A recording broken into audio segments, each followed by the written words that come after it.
So what we have here is a 2006 International 4200 with a VT 365, which is simply a 6.0 Ford engine. Well, it's made by International, but it's the same 6.0.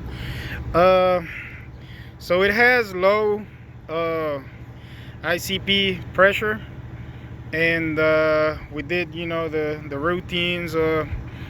Replace the O-rings on the high pressure rails, O-rings on the injectors.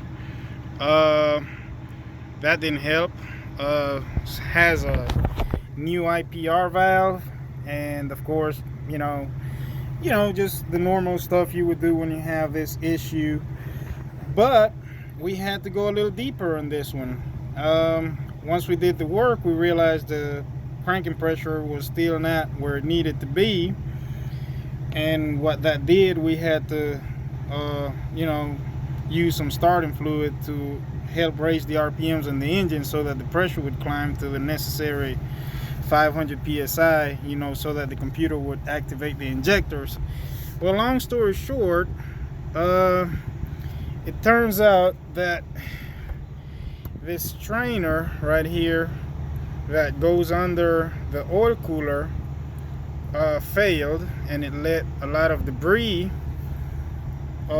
build up in here in this oil passage.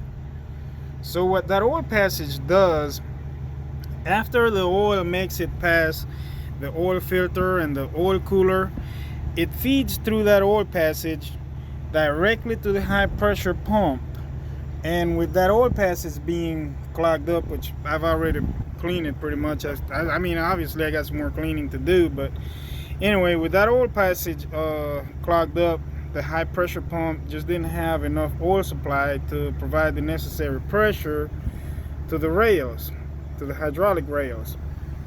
So what we're doing now is we are replacing this strainer and all the gaskets and O-rings involved, and also we're going to install a new oil cooler because we believe that a lot of that sludge and debris potentially clogged it up. So we don't want to have any mishaps. We don't want to have to go in here again, so we're just redoing the whole thing, putting new O-rings on the oil pressure, the oil filter base, all gaskets, O-rings, cleaning the oil passages, and of course replacing this bad boy right here. I hadn't had this problem before. This is not necessarily a new one. I mean, I have replaced oil coolers, but I don't think I've seen this before. So that's what's going on. Hope it helps somebody out there.